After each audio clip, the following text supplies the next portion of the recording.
I heard it while I was tying the ribbon on her gift. Red satin, perfect bow. My hands froze when she laughed on the phone behind the pantry door and said my name like a punchline. We only pretend to like him because he pays for everything. He's so pathetic. The house was warm, pine and cinnamon in the air. $12,000 worth of generosity stacked under a tree I'd carried in myself. And just like that, something in me went cold and precise. I didn't confront her. I finished the bow.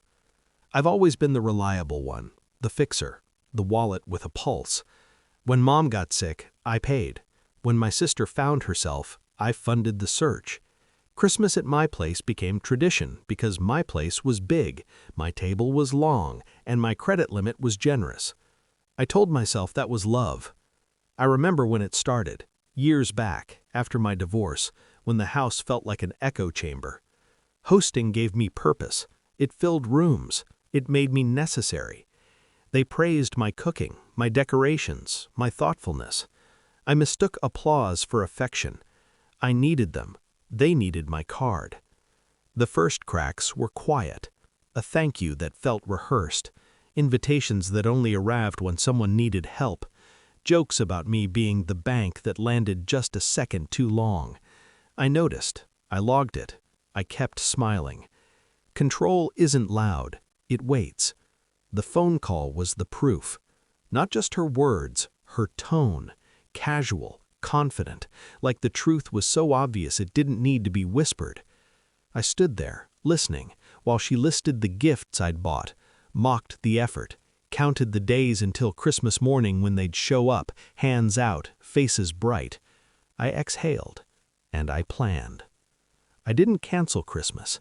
That would have been mercy. I let them believe everything was normal. I laughed at dinner. I poured wine.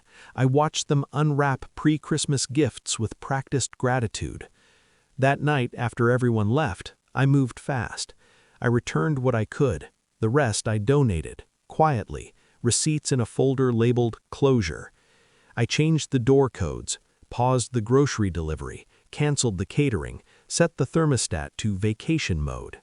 Then I booked a one-way ticket to the Bahamas, beachfront, early morning departure. I packed light. I didn't tell a soul. On Christmas Eve, I scheduled posts, blue water, white sand, a drink sweating in the sun, captionless. Let them do the math. Christmas morning, my phone stayed on silent while I watched the sunrise spill gold over the ocean. I imagined them pulling into my driveway. Confusion first, then irritation, then the panic when the door didn't open. The messages came in waves. Where are you? This isn't funny. We're freezing. Open the door. You ruined Christmas. My sister called 12 times, voicemails stacked like evidence. Her voice shifted from annoyed to pleading to furious. Somewhere between message 6 and 7, she realized what was happening. I waited. When I finally answered, it wasn't to yell. I never raise my voice when I want to be heard. I overheard you, I said, calm, measured. In the pantry. Silence, then scrambling, excuses, laughter that cracked. I just meant, I know what you meant, I said, and this is what I mean. I hung up. That was the confrontation. No screaming driveway scene, no dramatic speech, just the removal of access, the lock clicking into place. By noon, the family group chat was a war zone. Accusations, guilt, weaponized memories. They called me selfish, petty, cruel. I watched the tide roll in and thought about how quickly people panic when the ATM stopped smiling. By nightfall, the messages slowed. Apologies arrived, carefully worded, desperate. Too late. I didn't respond. I stayed another week, let the sun bleach the last of the bitterness out of me. When I came home, the house was exactly as I'd left it. Quiet, clean, mine. I changed traditions. I downsized the guest list. I learned the difference between being generous and being used. Sometimes revenge isn't fire, it's absence. They still talk about that Christmas, about how I abandoned them. They never mention why the door was locked. They never repeat the words she thought no one heard. I don't correct them.